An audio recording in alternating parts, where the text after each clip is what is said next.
Hey YouTube, it's Crash1990, and today I have a really cool video, something I'm probably way too excited for. I have some battle cards booster packs, and if you don't know what this game is, I don't blame you. I didn't know what this was probably like 3 or 4 days ago. Randomly saw some people opening up this stuff on YouTube. It just like showed up on my YouTube feed randomly. And if you don't know what this game is, it came out Gen Con 1993, which is when Magic the Gathering debuted. And I guess a lot of people had considered this to be one of the first trading card games along with Magic, but it eventually got pushed to the side because this game is not like Magic. It is not a deck game. You essentially play the game with one or two, maybe 3 or 4 cards. But ideally, it's like one card and you're facing off against your opponent, where Magic the Gathering was you build a deck of cards, 60 cards, and you play your opponent that way. And the way the game is the way the game is played, if you really want to like focus in and read it, that is all of the rules for the game right there on the booster pack. The rules are also on the backs of the cards, the character cards, and you can pause it and read it all you want. And essentially, you and your opponent each play a character. You decide who goes first, and then whoever goes first scratches, like literally scratches, like a freaking lottery scratcher. You scratch, not one of these, but like one of these ones. You scratch one of these circles away. If there's like a blood dot, you get to go again. If you reveal another blood dot, then you scratch away one of the head or the two heads, maybe the life. I think it's the heads and the life. You leave the purse alone. And then if it reveals a skull, the character's dead, the opponent loses. You literally gain, like, you take their card and you have ownership of the loser's card, which is probably why this game did not last more than a year, because playing for ante as part of like the core mechanics is not the best idea. But either way, when you kill their character, you then scratch their purse circle away, and it reveals like a gold number. And that gold number can then be used to. You're going to think this is crazy. It's used for this trading post card that's also opened. And essentially, there's rules on how to use the trading post on the back of the trading post card. And these are like randomly opened in booster packs. You scratch away one of these circles, and it reveals like the name of like a treasure card, which let me find. These are not the Jester's Quest. These are treasure cards. They're very rare to open in packs, but you can like mail like you collect enough of your opponent's losing characters to equal gold. Like you scratch. I'm getting them all mixed up. Scratch away. It reveals a treasure card name or something like that, and then you scratch one over here, and it reveals the gold price that the trading post salesman is selling that treasure for. You would then mail this card in along with all of the characters that you have won from your opponents to the company, and the company would mail these back with like a stamp on them to show you can't redeem them again. And they would seriously mail you a treasure card, except it'd be like silver foiled or some special foil. This game did some crazy crap, and I am like so blown away that this was even a thing and that I didn't even know about it. And I don't know, I find something incredibly charming about this game. And as you can tell, the art is fantastic. It is this straight up like 70s, 80s high fantasy art. Like, look at this jabroni. Look, look at this dude. And there's other cards in this game too. Like, there's character cards, there's spell cards, and if you want to know how to use spells, you can pause and read it. There's advanced combat cards, which I really like. You can pause and read it. And yeah, you basically just you're killing your opponent's characters, literally taking them from your opponent, and then you're like mailing them in to get like all of these cool treasure cards. And then there's rules for playing for treasure cards and like anteing treasure cards, and there's some other cards in here too. Like, dude, this is probably the most metal freaking name I've ever seen. Spine Slayer. Like, it's so freaking cool. I got some other cards. I opened 2 packs off camera. Another thing I thought was cool is these quest cards. So this is the Jester's Quest. It has a little J, and that's for a reason. And these quest cards, they literally send you on like a collector's quest, and the reward will say up here. So if you complete the quest, you'll get mailed any treasure card, and the way you complete the quest is said right there. So if you want to pause and read it, but essentially the Jester has hidden his symbol in 5 other cards. randomly in the artwork. Like the artists had to collaborate with all the treasure cards and hide that crap in there, or maybe it was like afterwards. I haven't actually figured it out yet. It's on the art somewhere. You find all 5 of them, you mail all 5 of them with this quest to the company, and the address is like on the back of the booster pack. And then the company will literally mail you these 6 cards back, all with like a stamp so you can't redeem them again. And then they'll also give you the treasure card, which I know for a fact the quest cards is like a silver foiled version of one of these. I don't know. I think that's freaking dope. I think that is so cool. Obviously, it's not worth much of anything today, but I think it's worth acknowledging the cool stuff that this company was doing back in 1993. This is kind of like similar to what Altered is doing today, which I think what Altered is doing is really cool, even though I don't like that whole QR code thing. I'm not going to get into that. And I think they're making a lot of promises, and I really hope they can fulfill what they're doing, because I think that's really cool. But that might be a discussion for another video. This is super cool, though. And then like this, I think this is one of the actual artists for this game. And that's who he is. I think he drew himself, because the artist, like the mark, that's literally his name. And I think it just, I don't know, maybe it gives a brief explanation of who this person is. I haven't actually read it yet. I think that's what it is. I also think that's really cool, being an artist myself. So anyway, that's enough blabbering about this and how awesome I think it is. I have 8 more packs to open, and I really felt it necessary to share this game with all of you. And once I'm back from SorceryCon, I might go a little crazy and buy several booster boxes, because this game is straight up not even worth the paper that it's printed on. Booster boxes of 36 packs go for like 25 bucks on eBay. Yeah, I'm probably gonna buy like 5 or 6, maybe even more booster boxes. The state I'm currently living in, gambling's not a thing, so lottery scratchers aren't here. Where I used to be in California, lottery scratchers were all over the freaking place.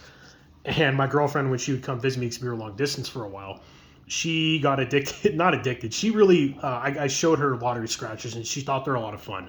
So this game is straight up a lottery scratcher card game. That's like, it's literally the same material. Like look at how janky that is, and it's just I don't know. I think it's cool. If you like lottery scratchers, you might like this game.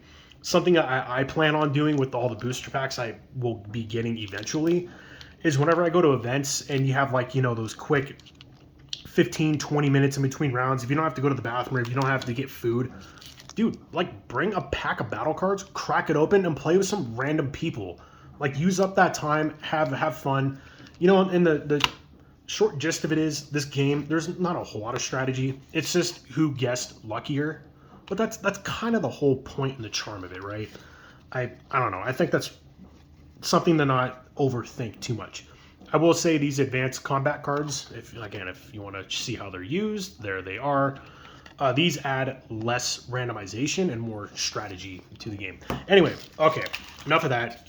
Let's get to opening these packs. And if you noticed the new playmat I played in Red Zone Rogue's Grand Archive starter deck event that he did. Super fun, by the way. The first time playing Grand Archive, I had a freaking blast playing it, especially with this guy. And it was a no stakes kind of a thing. You know, wins didn't matter. It was just people playing, having fun. And yeah, I won this playmat in like a random raffle. It's like a really nice playmat, dude. It's all like stitched and everything. It's super thick. So I'm going to use it in this video because I am quite happy about that. So anyway, let's get into this. If you do end up getting these cards, the treasure cards are, I think, 1 in 12 booster packs that you can open them. But the cards, they're like sticky. They hella stick to each other. So anyway, let's just kind of go over this. I'm not going to show the backs, but I just kind of want to show off the cool artwork. Holy crap, dude. Felinius. Obojo the Cruel. Damn. And I guess I'll show the back because there's like some cool stuff. So like status is powerful. This status is strong. One of them, it's powerful. Some of them will say like awesome or something crazy. Alignment evil, alignment chaos, alignment evil. The alignments, they're just there for flavor. I don't think they genuinely matter. But ooh, more advanced combat cards. Like I said, I want a good stack of these because you can bring as many of these as you want to a match. You can only use them once before that match, but still, these are quite cool. Gino Di Achille. I think this might be an artist too, maybe. Oh, maybe not. This might be an actual character from the game. Oh, and Yard Games. So there's a spell card that you can play that makes the match nullified. And the way you determine a winner is by someone having a Yard Games card, or you just flip a coin. So this is one of those Yard Game shoot him down, smother your neighbor, placing cards. So if you want to read that, I will read it later on my own time. That's that. But dude, look how sick this is. This art is so good. So good. What the hell is this? Ring of Harak Bar. You know, it's a quest. Cool. So this is one of those quest cards. You get the rings of the whatever when you do it.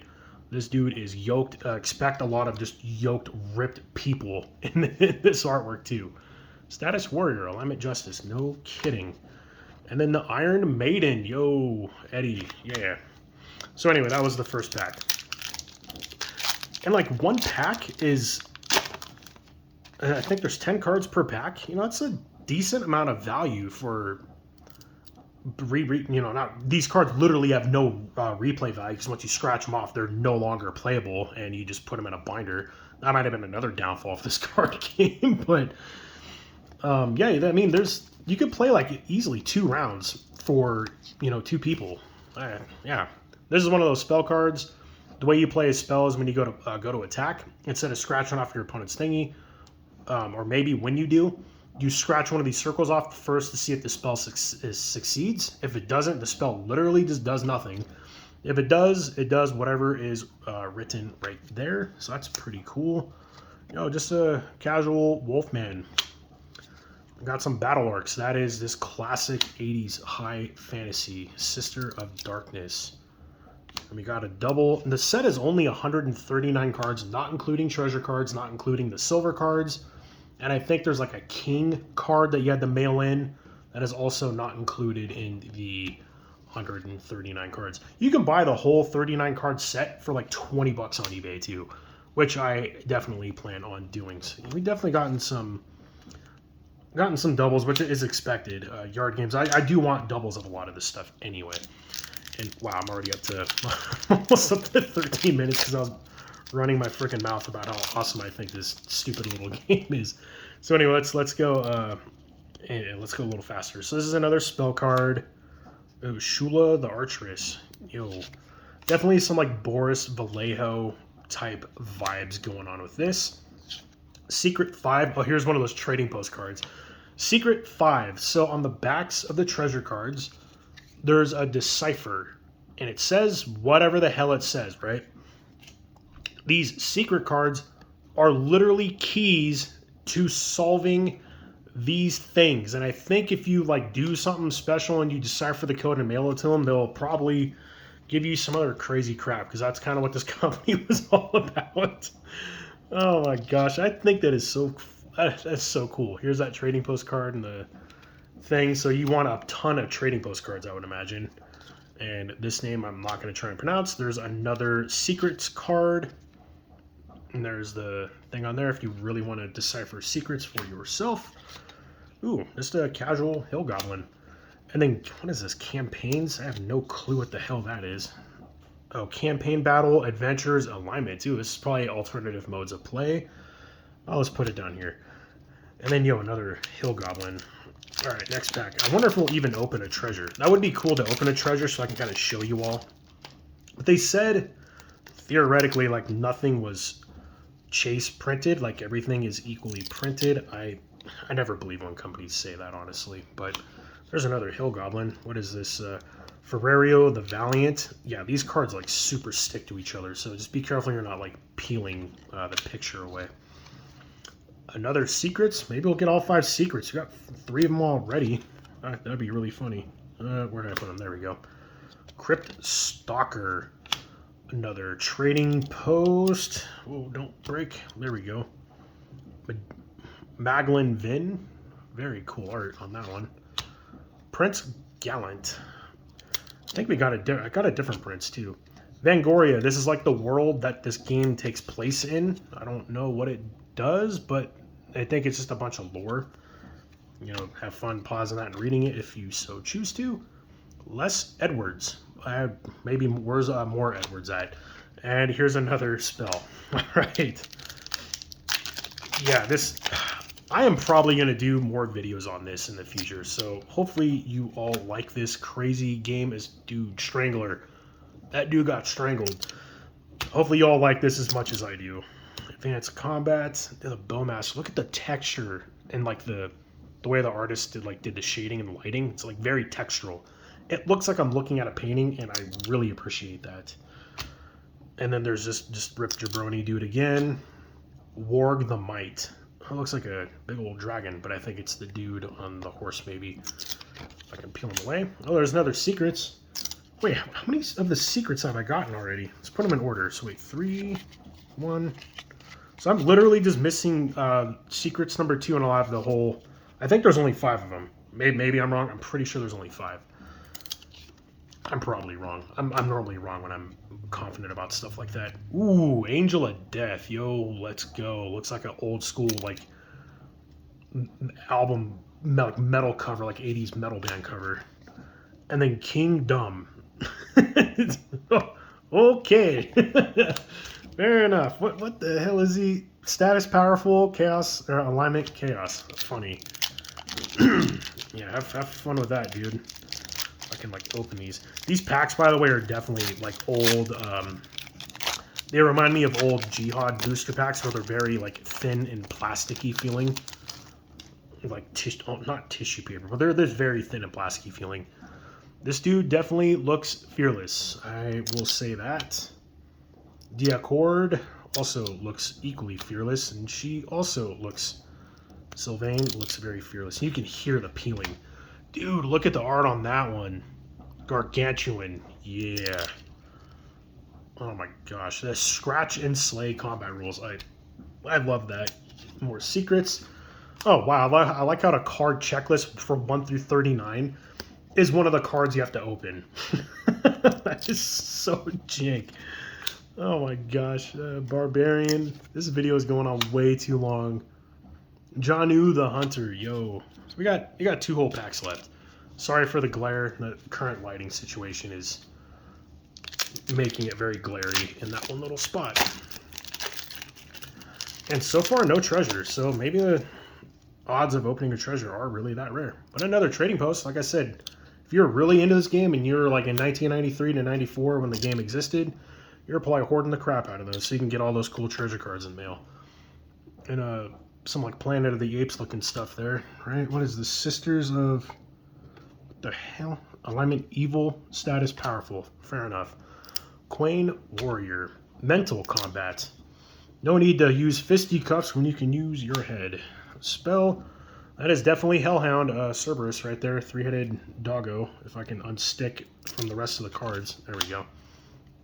They're all like all over the place too. Upside down, not backwards, but upside down and whatnot. Magic Shield. Again, I'll show off or throw it. I'll show the rules for the spell card so you can pause and read it. I think the spell card stuff is pretty cool. What the Coonsquine. I cannot say that. Advanced Combat. More of those is better. The Red Knight. Yo, that's cool. This is cooler though. I like all the evil crazy stuff.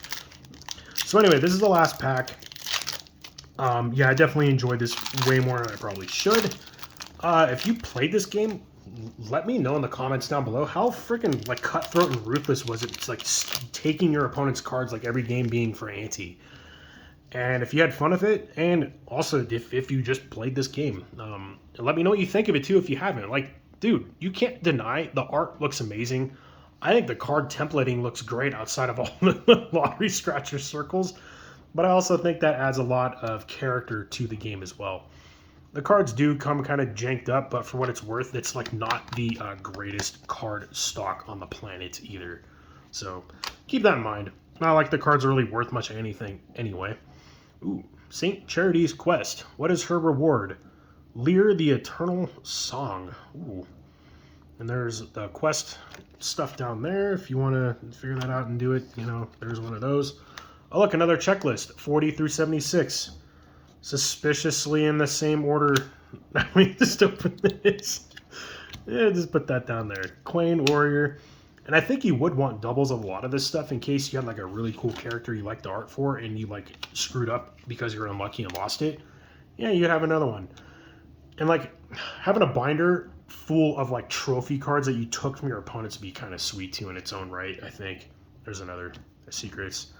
This dude that we've opened, another one of these. So looks like no treasure cards because I saw the back of this one. And then Man at Arms. No kidding.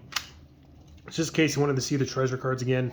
Like I said, I did purchase 3 of them on eBay. They were like $1 each. So, oh, this is that literally that one quest.